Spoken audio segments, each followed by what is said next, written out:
La Unión Europea, ante un posible conflicto mundial, está preparada. Una nueva guerra global en el horizonte, en un mundo cada vez más volátil, marcado por tensiones geopolíticas, competencia tecnológica y una economía global interdependiente, pero frágil. La posibilidad de un nuevo conflicto mundial ya no parece tan lejana. La invasión rusa a Ucrania, el aumento de las tensiones entre China y Taiwán, y la desestabilización de regiones estratégicas como Oriente Medio, plantean una pregunta urgente. ¿Está la Unión Europea verdaderamente preparada para enfrentarse a un conflicto global? Esta pregunta no busca sembrar el miedo, sino provocar una reflexión profunda. No se trata solo de fuerzas armadas, sino también de autonomía tecnológica, soberanía energética, unidad política y resiliencia social. ¿Es la Unión Europea, en su estructura actual, un actor global capaz de resistir y responder a una guerra moderna?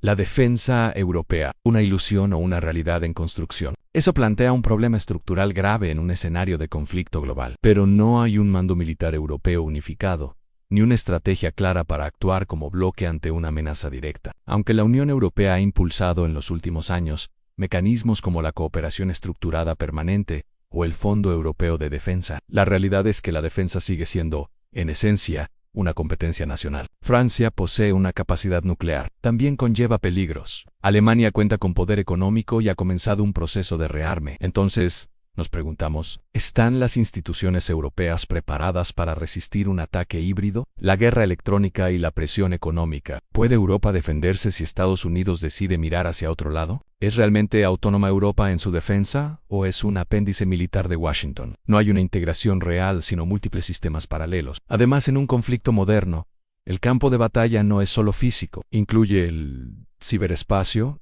la desinformación, la dependencia militar y tecnológica de Estados Unidos. En determinados momentos comienza con una interrupción masiva de suministros energéticos, un sabotaje a infraestructuras digitales o un colapso financiero inducido. Uno de los temas más preocupantes es la dependencia tecnológica y estratégica de Europa respecto a Estados Unidos, especialmente en defensa. Más del 80% de las capacidades de vigilancia por satélite y defensa aérea utilizadas por los países europeos de la OTAN, dependen directa o indirectamente de tecnología y logística estadounidenses. Pero incluso ahora, ¿podría Europa aguantar un invierno entero sin ayuda externa si se cortan los flujos globales? Esto nos lleva a una pregunta incómoda. Los intentos por construir una industria europea de defensa propia, aunque ambiciosos, están fragmentados y compiten entre ellos. A largo plazo, esto mina la capacidad de respuesta conjunta. ¿Y si el conflicto no fuera militar, sino energético o cibernético? Sin embargo, la Unión Europea funciona muchas veces con una lentitud burocrática que puede ser letal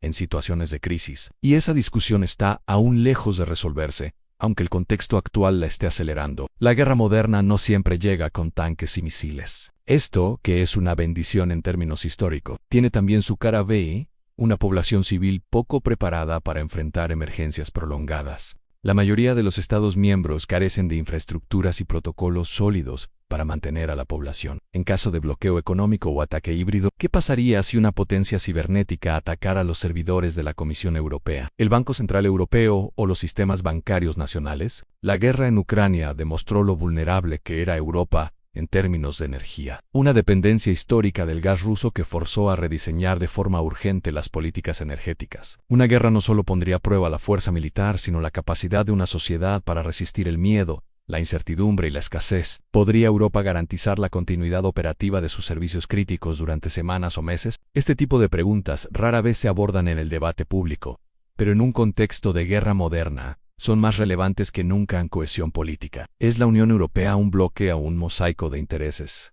Otro factor clave es la cohesión interna. En un conflicto global, la rapidez de decisiones es fundamental. Las decisiones requieren el consenso de 27 Estados miembros, cada uno con sus intereses, prioridades y presiones internas. Y aunque el euro ofrece una fortaleza macroeconómica, no todos los países lo comparten, lo que debilita la respuesta financiera conjunta ante una guerra total, porque depende en gran parte de importaciones de materias primas, tecnología avanzada, energía y componentes de la industria. Europa debe preguntarse, ¿qué pesa más? ¿La unidad estratégica o la soberanía política de cada Estado miembro? La creación de una verdadera soberanía europea implica ceder parcelas de poder, el talón de Aquiles europeo. Resiliencia civil. Si el conflicto escalara y se necesitara reclutamiento, ¿cómo respondería una generación criada en la cultura del bienestar, la digitalización y la vida líquida? En la mayoría de los países europeos, La población lleva más de 7 décadas sin vivir una guerra directa, mientras países como Finlandia o Suecia han mantenido planes activos de defensa civil, incluso simulacros de guerra y reservas estratégicas de alimentos, agua y medicamentos. Nos enfrentamos entonces a una pregunta incómoda. ¿Sobreviviría una ciudad europea si se interrumpe el suministro eléctrico y de agua potable durante más de una semana? Además, los sistemas sanitarios están sobrecargados tras la pandemia, y muchas cadenas logísticas operan con márgenes de tiempo mínimos. ¿Poder económico, arma de disuasión o debilidad? Europa es, en términos económicos, uno de los bloques más poderosos del mundo. Pero ese poder depende de algo muy frágil, de la globalización. Si se cortaran los flujos de comercio global, Europa sufriría más que otros gigantes como Estados Unidos o China. Además, las sanciones impuestas a Rusia tras la invasión de Ucrania demostraron un punto crítico. Las sanciones económicas tardan en hacer efecto, y no siempre cambian el comportamiento de un adversario. Vivimos en una zona gris permanente, donde los estados compiten sin declararse enemigos abiertamente, pero socavándose mutuamente en múltiples frentes: energético, digital, económico, narrativo. Entonces, ¿es la economía realmente una herramienta disuasoria? Se mide en unidad política, fortaleza emocional, capacidad tecnológica, soberanía energética y visión estratégica. Otra variable preocupante es la deuda. Muchos países europeos están profundamente endeudados, lo que limita su capacidad de maniobra ante un conflicto prolongado. ¿Qué papel juegan las nuevas generaciones? Uno de los elementos menos debatidos pero más cruciales ante un conflicto global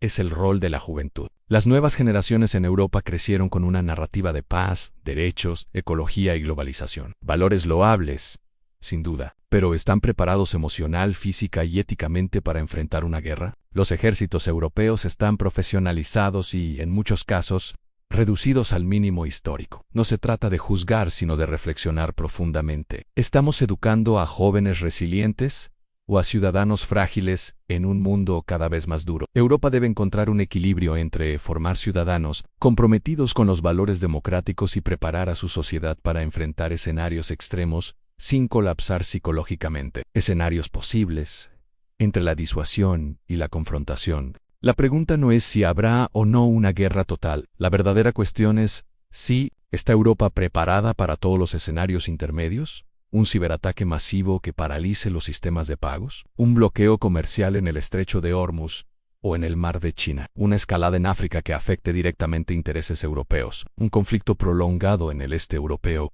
que requiera intervención directa? La guerra ya no es blanco o negro. Reflexión final.